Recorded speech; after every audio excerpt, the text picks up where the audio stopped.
What do you think were some of the traits of that lesson? My relationship with my students.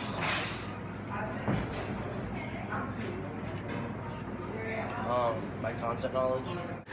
And I also think like my students' levels of participation. I agree. I think that you did have a lot of students who were, of the 4 that were in there, 2 were in there the majority of the time, and 2 were sort of in and out. One came in late, and then one left a little early.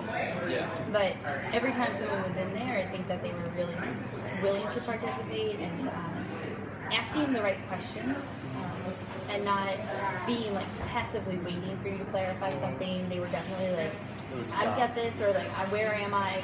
And they would, engage you instead of, when sometimes these students just wait and you're like, why are you not doing it? Well, I don't know how to do it.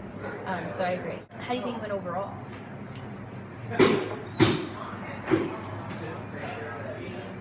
Lesson was like the target objective was reached. Because it should be a goal. So are you But for happy me, like with in it? my head, it's like so stressful. What do you mean? Just like going from one to the other is very stressful. Oh, the bouncing and Yeah, the, okay. and especially since like I am trying to differentiate between Spanish 3 and then teach my Spanish 1 as well. Right. That makes sense. Yeah. So I guess like in my head, it looks very unorganized. It looks very unstructured. Because not everyone's on the same page. Right. And when you're bouncing like that, and when you're saying it feels unorganized, do you also then feel like nothing gets accomplished unless you look and you're like, well, we did meet the target, but you have to convince yourself of it? Yeah, yeah. Like it's like I need validation that the target was reached, and like they reached the target, but are they going to be able to reach the target the next day? Like is it all just like, because I showed it to you then I allowed you guys to do it but if I have to hit a target, like, well, can you still reach it? Like, Right. Can I give you enough time to practice it or enough attention to practice that skill? Yeah. Okay. So in that lesson, do you think that you got to give them enough time to practice and enough attention that you're talking about? No.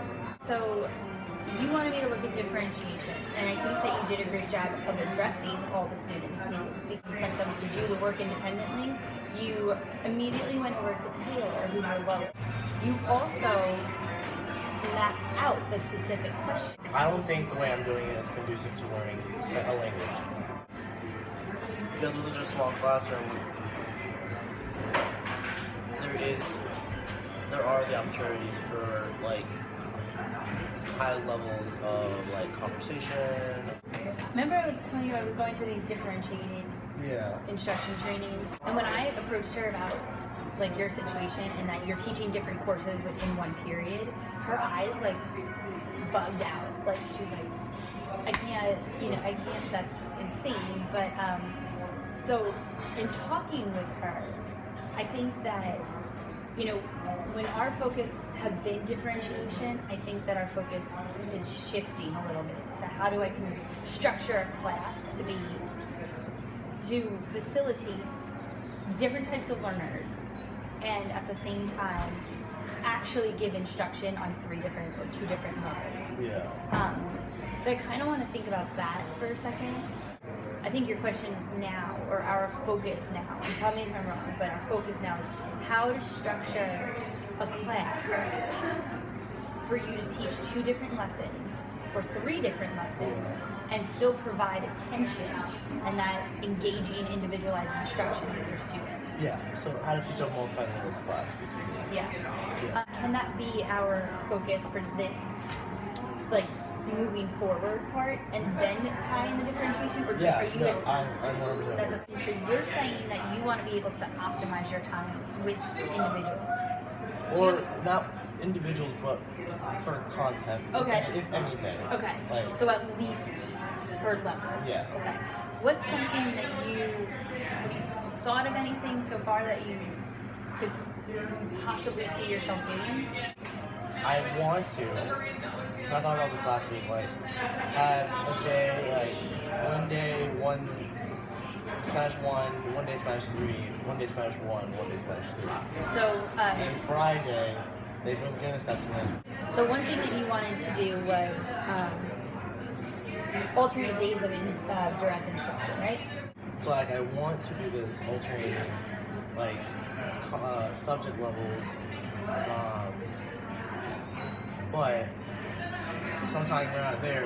Then the next day they're like, I don't get this. So I'm trying to teach this one class. They're like, they're just not going to do it because they don't get it. So their absences are definitely something to consider. I really do like your idea of alternating the days. What if you started with that for 5th period? Okay. The one that I observed? And see how it goes with them. And maybe you're like, this is great, and I've got an idea for how I can make it work for 3 levels. You know, we can meet again and see how that would work for 3 levels. Or you're like, this actually is not any more structured than I had. And I don't want it. Yeah. Would you be willing to try it on your 5th period? What are you going to do when you're not, like, what are the girls who you're not directly instructing going through that? So you feel comfortable with potentially trying this? And I feel very excited. Good. Okay.